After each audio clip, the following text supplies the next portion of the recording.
आहे महाराष्ट्रातील सर्वात जलद news network Maharashtra police news 24। नमस्कार। आज विठ्ठल सहकारी साखर कारखान्याच्या वतीनं विठ्ठल कृषी महाविद्यालयाची आपल्याला गेल्या 2 दिवसापूर्वीच मान्यता मिळाली, त्याचा GR देखील मिळाला। मला याबाबत आपल्याला थोडी पार्श्वभूमी सांगावी वाटते की 2022च्या विठ्ठल सहकारी साखर कारखान्याच्या निवडणुकीमध्ये आम्ही हे त्या ठिकाणी आश्वासन दिलं होतं आणि या विठ्ठल सहकारी साखर कारखान्याचे संस्थापक चेअरमन कर्मवीर औदुंबर अण्णा पाटील साहेब यांनी हे विठ्ठल प्रशाला हे रोपटं लावलं। आज यामध्ये 1000 पेक्षा जास्त मुलं शाळा शिकतात आणि मग औदुंबर अण्णांचं स्वप्न होतं की आपल्या विठ्ठल कारखान्याच्या माध्यमातून विठ्ठल कारखाना, विठ्ठल बाजार, विठ्ठल हॉस्पिटल, विठ्ठल प्रशाला कृषी महाविद्यालय व्हावं आणि याच्यासाठी काही पावलं कैलासवासी आमदार भारतनाना भालके साहेबांनी टाकली आणि भारतनानांनी देखील त्याच्यावरती काम केलं। आणि मग हे काम करत करत ज्यावेळेस 2022ला मला निवडणुकीमध्ये लोकांनी संधी दिली त्यावेळेस आम्ही तो आश्वासन दिलं होतं की कृषी महाविद्यालय आम्ही सुरू करू आणि मग ते कृषी महाविद्यालय सुरू करण्याच्या माध्यमातून आज या ठिकाणी आम्हाला अंतिम यश आलं आणि गेल्या 3-4 वर्षापासून याचा पाठपुरावा केला।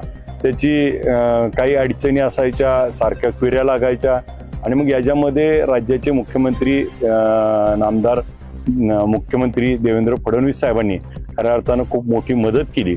राज्याचे तत्कालीन उपमुख्यमंत्री अजितदादांनी मदत केली, कृषी मंत्री भरणे मामांनी यामध्ये मोठं सहकार्य केलं आणि यामध्ये जे कृषी विद्यापीठाचे जे सर्व कुलगुरू असतील, डीन खरबडे साहेब असतील, याचबरोबर अंधारे साहेब असतील, या बरेच लोकांनी यामध्ये पाठपुरावा सातत्यानं कारखान्याचे MD गायकवाड साहेब असतील, घाडगे सर असतील, नागटेक सर असतील, या सर्वांनी हे एकत्र येत आम्ही हे प्रयत्न केले आणि याला अंतिम यश आलं।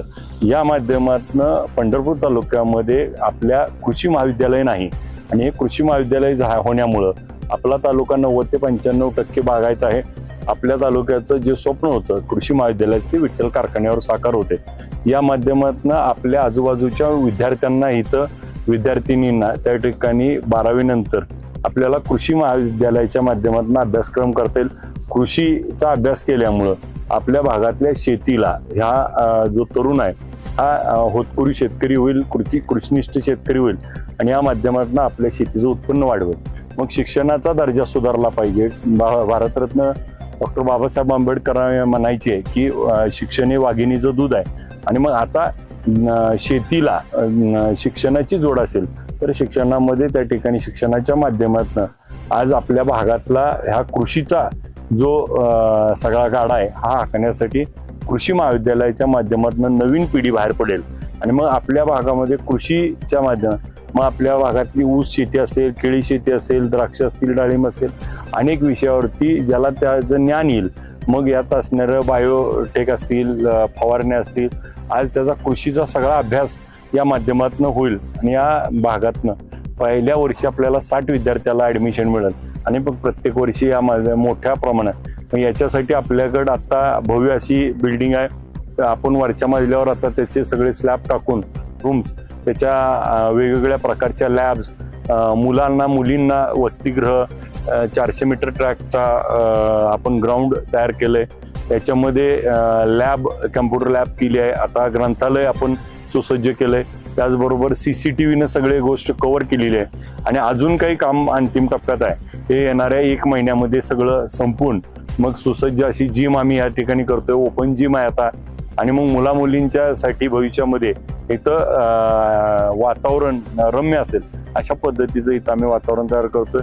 त्याचबरोबर पुढच्या काळामध्ये कुस्ती संकुल उभा करणे हा एक आमचा मानस आहे आणि त्या कुस्ती संकुलच्या माध्यमातून आपल्या भागातली मुलं कुस्ती संकुलमध्ये त्या ठिकाणी मल्लविद्याची धडे घेतील आणि शिक्षणाचे धडे देखील इथं घेतील आणि या माध्यमातून 5% जे शिक्षणामध्ये 5% जे आपल्याला नोकरीमध्ये खेळाचं आरक्षण आहे या माध्यमातून आपल्याला खेळ देखील खेळवता येतील आणि या सगळ्या भाग आज आपल्या शाळेचा निकाल 12वीचा जवळजवळ 99%, 10वीचा 94-95% आसपास लागलाय आणि या माध्यमातून या भागातल्या सगळ्या विद्यार्थ्यांची सोय होईल म्हणून हे खऱ्या अर्थाने विठ्ठल प्रशाला आता नावारूपाली इथे आता विठ्ठल कृषी महाविद्यालय हे त्या ठिकाणी आता नव्यानं सुरुवात होते. त्या माध्यमातून सर्वांना एकदा आपण अवश्य भेट द्यावी आणि आपल्या विद्यार्थ्यांना विद्यार्थिनीला भविष्य काळामध्ये शिक्षणाचं हे दालन आपल्यासाठी खुलं झालंय. यासाठी राज्याचे मुख्यमंत्री देवेंद्र फडणवीस साहेब, कृषी मंत्री दत्तात्रय भरणे साहेब, दोन्ही उपमुख्यमंत्री एकनाथजी शिंदे साहेब, सुनेत्राताई पवार ताई, या सर्व नेते मंडळीची, सर्व मंत्रिमंडळाचे आणि सर्व कृषी विभागाचे आभार मानतो की आम्हाला हे त्या ठिकाणी विठ्ठल कारखान्याच्या माध्यमातून कृषी महाविद्यालयाचे ही सेवा करण्याची संधी मिळाली.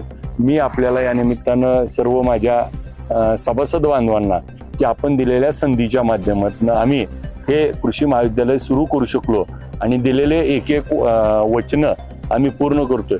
विठ्ठल कारखाना सुरू होण्याच्या पूर्वी जे वचन दिलं होतं, मोळी टाकायच्या आत बिल देऊ, बिलं दिली, ऊसाचं बिल दिलं, ह्या वर्षीचं सगळं ऊसाचं बिल गेलंय. आज तोडणी वाहतूक गेली आहे. कर्मचाऱ्यांना जो शब्द दिला होता त्यातलं जवळपास 50-60% देणं दिलंय. आत्ता काही देण्याची सुरुवात चालू आहे आणि या वर्षभरामध्ये हे सगळे जेवढे शब्द दिलेले तेवढे पूर्ण करण्याच्या दृष्टीनं आम्ही कटिबद्ध आहोत. आम्ही त्या पद्धतीनं काम करतोय. अनेक अडचणी, अनेक संकट आली तरी देखील त्याच्यावर मात करून आपल्या सगळ्याच्या विश्वासाची जीवावरती ही संस्था पुन्हा एकदा औदुंबर अण्णांच्या स्वप्नातली भारतनाना, वसंतदादा काळेसाहेब, जे नेते मंडळी या ठिकाणी येऊन गेले, या सगळ्यांच्या स्वप्नातली संस्था, सभासदाच्या मनातली संस्था ही त्या ठिकाणी पुन्हा एकदा वटवृक्षाकडे वाटचाल करते. आता पुन्हा एकदा नव्यानं पालवी फुटले. आपल्या सगळ्याचं सहकार्य आणि आपल्या सर्वांचा विश्वास असाच अतूट राहील याची आम्ही सर्वजण काळजी घेऊ. आपल्या सर्वांना या कृषी महाविद्यालय नव्यानं विठ्ठल कारखान्यावर सुरू झाल्याबद्दल सर्व सभासदांचे खूप खूप अभिनंदन करतो. या टीमचा आभार मानतो. या टीमने खऱ्या अर्थाने हा फॉलोअप घेतला आणि हे काम केलंय आणि पुढच्या काळात देखील ही टीम आपलं कृषी महाविद्यालय राज्यातल्या टॉप कॉलेजमध्ये येईल अशा पद्धतीचं भूमिका घेईल. यामध्ये माझ्या सर्व संचालक मंडळांनी, व्हाईस चेअरमन रोंगेताई असतील, रोंगे सरांचं मार्गदर्शन असल्याने आमच्या सर्व संचालक, ज्येष्ठ कर्मचारी सर्वांचं यामध्ये सहकार्य लागलं.